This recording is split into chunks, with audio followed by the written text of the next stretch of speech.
Yeah, I have to say that I thought I knew what I was going to talk about today. And I do have a story to tell that I'm used to telling in all kinds of ways and according to the context. But I have to admit that this past week posed some very serious questions, I think, with regard to the subject I'm talking about, Brexit, hate crime, and genocide. Quite a serious topic to cover in 10 minutes. Anyway,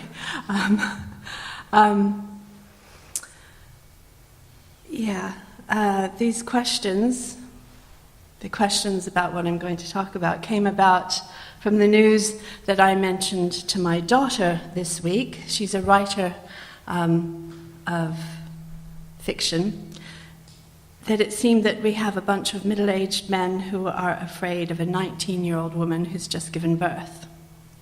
And her reply was, "It was ever thus." And I think there's something quite loaded in her response. But first, I think I need to tell you what I'm about. In 2014, I was invited to take part in a series of consultations that were held across the globe through the auspices of the United Nations Office for the Prevention of Genocide. So what happened is that there were 5 regional consultations with faith leaders and actors, and they specifically use the word actors to mean those people who are active on the ground, not necessarily institutionally leaders, but still doing a lot on the ground. We were to identify in our region what we thought were flashpoints for genocide. The first one was held in Treviso in Italy for the European region. And what we considered quite seriously as what could lead to atrocities or genocide in Europe were radicalization of the younger generation in particular. Now, at that point, we had young people from England going across and joining Daesh or ISIS in Syria, but we also had a growth in the far right, and I think that most of us felt that the growth in the far right was the more serious threat. With this is an accompanying hate crime that we seem to be living with, and that hate crime has since escalated, but also a lack of humanitarian response to the refugee crisis. We felt these were the serious flashpoints. Well, at that point, a group of us from the UK wrote a press release saying that we were going to come back to the UK and lobby our government to provide a better humanitarian response to refugees across Europe. We returned to the referendum, which we hadn't anticipated. Needless to say, it took the wind out of our sails. Post-referendum, there was a big spike in hate crime. Hate crime almost doubled, which the UN took note of and asked us from what was then called the UK Coalition, dubbed by the UN, to hold a national consultation on those same issues, which we did in November of 2016. We wrote a report that was submitted to the government of the UK in March of 2016. Unfortunately, it was on the day of March of 2017. Unfortunately, it was on the day of the terror attack in Westminster, so it didn't get a lot of attention. Both our report from the UK Coalition and also from the European region became a part of what's called the Global Plan of Action for Religious Leaders. This global plan, and that's what we've got up here. So this Global Plan of Action was launched in New York in July of 2017.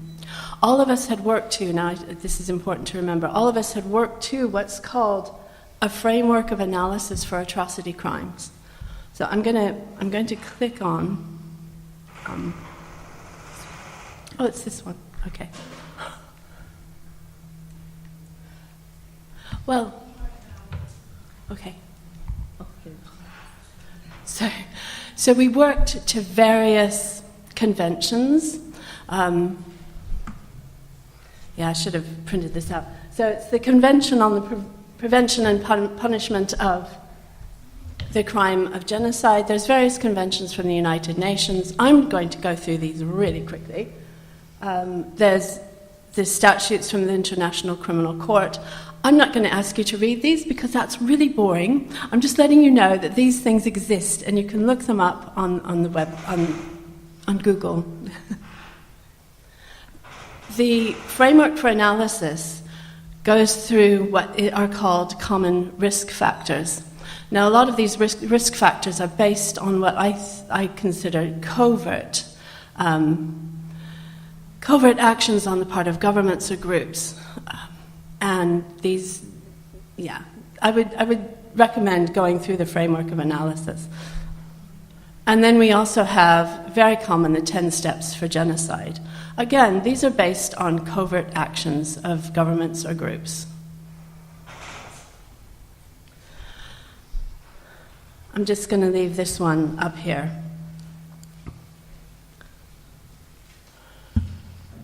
From before Brexit, from before the referendum, after the 7/7 bombings, after 9/11, it was always visibly Muslim women who were attacked on the street. University studies carried out after 7/7 indicated that around 75% of the victims of what were termed low-level harassment or abuse in public were young Muslim women. And around the same percentage of perpetrators were young to middle-aged white men.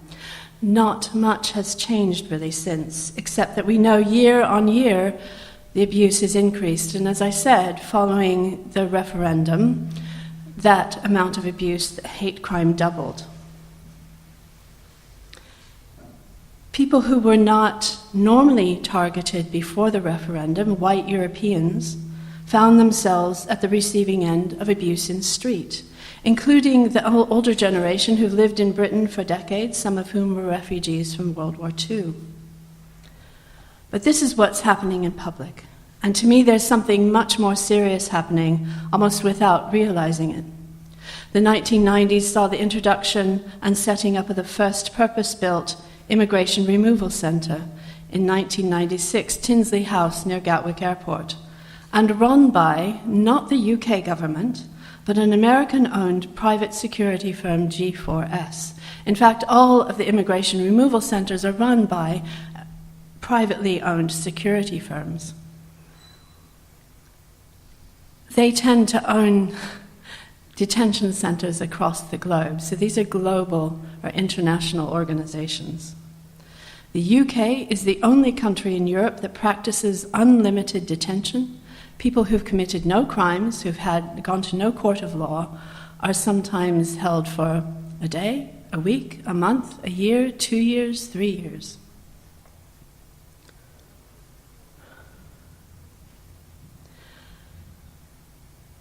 It was the Home Secretary, when she was Home Secretary, Theresa May, who introduced the hostile environment that we hear so much of today. Her principle is that we deport first, and people can appeal from abroad. It has resulted in people who've been living in the UK legally for decades, sometimes since they were children, many who hold UK passports, suddenly finding themselves detained and on a plane to a country that many of them will never have visited and have no remaining ties. This has been happening quietly for years under the guise of being tough on immigration. And somehow it seemed justified in the eyes of the public.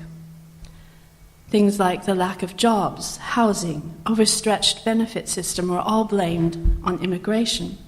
These are myths that have been since debunked, but still that myth pervades.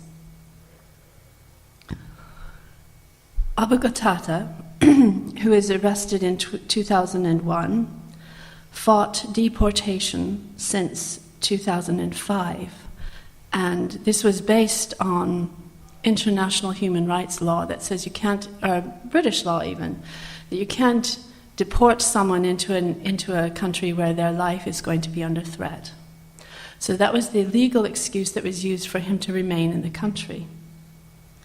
But he was deported in 2013 because gradually those loopholes were closed and legislation changed.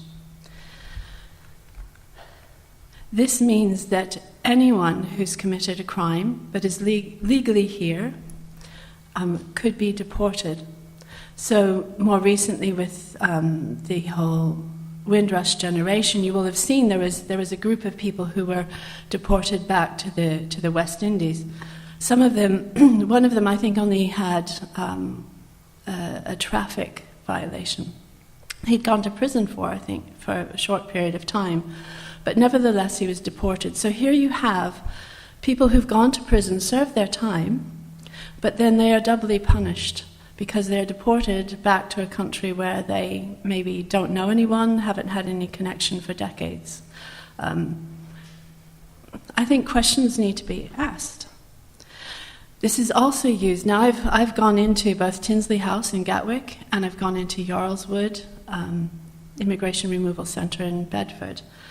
And I've met some of the people who are detained there. What you have are, there are laws where if you have, for example, parents who are from another country living here legally,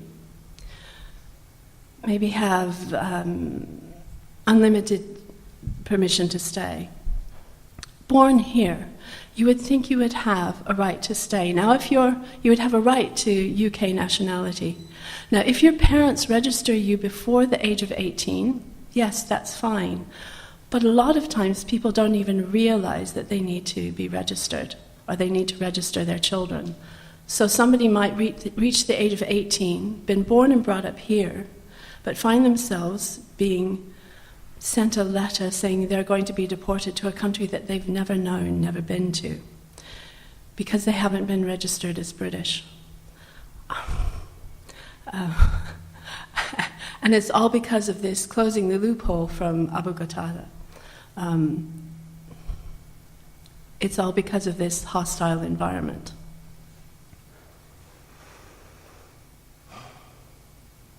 And I bring all of this up because of the events this week with Shamima Begum. Need my glasses again. Now, she didn't have a Bangladeshi passport, but it's because she had the possibility of having one that our Home Secretary felt that he wasn't making her stateless, which would be against international law. The problem is that the excuse that he made is quite a threat to all of those who are living in this country with dual nationality. That includes my children, and it includes probably quite a number of people. All of this is said in the name of counterterrorism.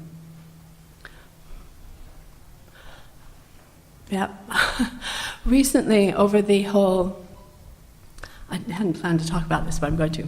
So, during the whole Brexit debate, very, very recently, now I'm not against the counterterrorism, I'm not against the counterterrorism programs, but we do need to keep an eye on them. In that part of something that recently went through legislation has a portion that says that any UK national who goes into a country or an area of conflict in the world will be breaking UK law. Now, this is specifically, I guess you could call proscribed countries. Now, you would think, well, that makes sense. It prevents all these young people from going out and joining. Well, it also affects anyone who's working for a humanitarian aid organization, anyone who's working in peacekeeping operations, anyone like me who travels into those places to meet with people of faith or working on peace. Now, there's no loophole for you to get through that. What happens is if you go into those countries, the response from the government is that you can use the excuse that you're there for humanitarian reasons. But what happens, according to this legislation, is that when you return, you are arrested, you're taken to court, and you can use this humanitarian reason as a defense. The people that you're working for aren't taken to court. You as an individual are taken to court. So rather than saying, okay, this is why I'm going ahead of time and getting some kind of a letter from the government. No, it's about you being taken to court when you return. So it's who wants to work for a humanitarian organization when you know that you're going to return and be arrested and go through that whole legal process? These things are creepingly coming upon us. So, taking into consideration the previous mention of young Muslim women being the brunt of greater number of abuse cases, the case of Shamima Begum begs the question: has she become an easy target for revenge by the British public? Is it too difficult in the minds of the public to take ISIS or Daesh to task, but Shamima is an accessible recipient for that anger? Is it easy to take revenge on her? In the twisted psyche of populist opinion, she could be seen as sexually deviant, attracted to a violent cult because she wanted to become their housewife. That she was a child who had more than likely been groomed since the age of 12 or 13 is not taken into account. That the interviews that she had were in a place where it was not a place of safety, is something that any judge in any decent court of law would throw out. None of this is taken into account. We have a very populist anger against her, and much of that is coming from who? It's coming from middle-aged men. Much like I said previously about it's the young Muslim women who are bearing the brunt of abuse in the street. Here we have, and who is doing it? Here we have the same example. This is victim blaming. Now I don't want to discount the seriousness of where she was. I've also spoken to a young Muslim friend of mine who's from Iraq. Her aunt was caught up in the area of where ISIS had taken over parts of Iraq. Many of her relatives were killed in a horrific manner. Her aunt suffered terrible things happening to her. She's very angry at Shamima, but she does understand that there needs to be due process of law.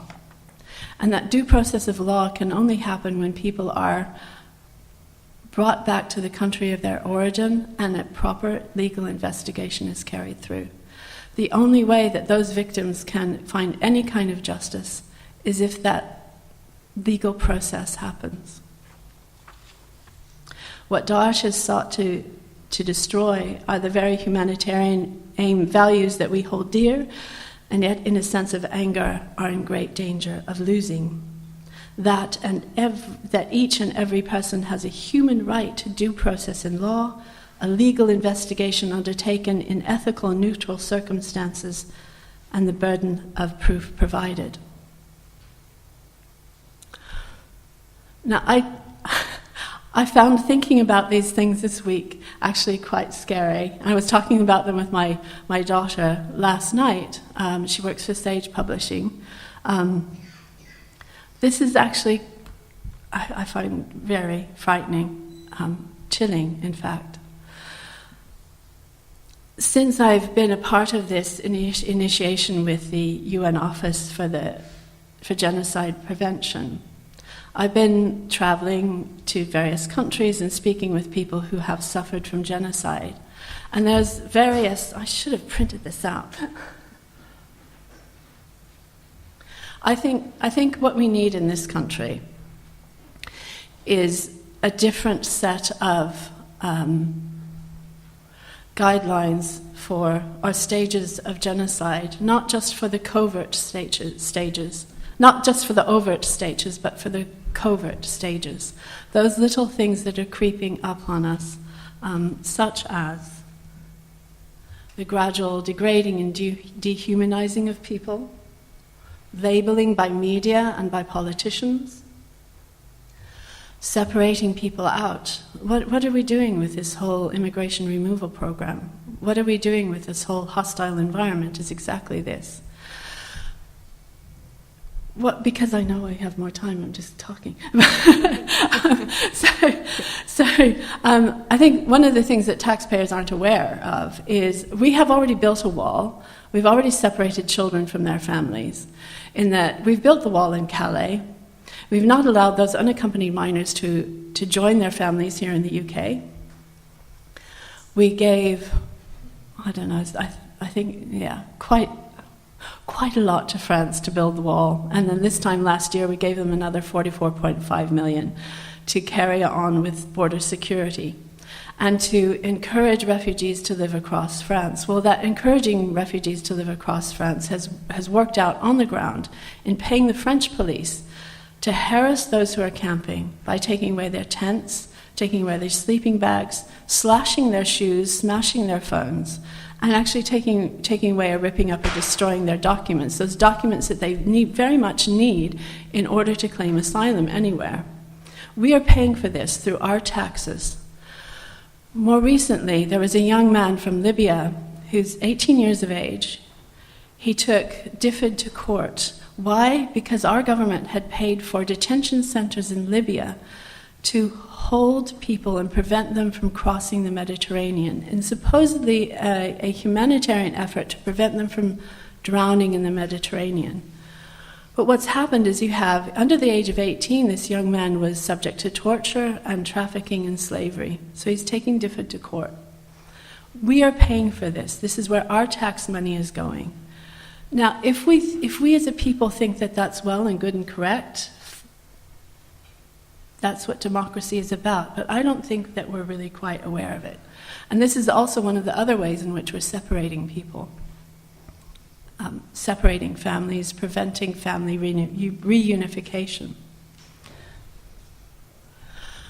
In every single place that I've been where I've spoken to people who've gone through genocide, people from the Holocaust, from Rwanda, from Bosnia, Myanmar, these same things come up. We didn't think this was going to happen to us. And we're hearing it from refugees today. We didn't, we knew that people were having to, it wasn't going to happen to us. They weren't going to take us. We get along with our neighbors. It's not going to happen here. It happens over there.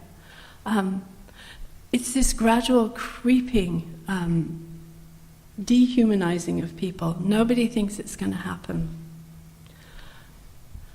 So what's the one thing that can prevent it? Is for us to be aware, is to be aware of the signs, aware of the stages, which is partly why I want to work on what I'm considering those covert stages of genocide. Now, each and every nation has promised to the United Nations that they would have a strategy for prevention of genocide. The UK does not have a strategy. Now, I think it's because we just don't think it's going to happen here. And that's one of the most dangerous conclusions we can come across. So it's about being aware of the stages, keeping an eye on what's going on, and speaking out.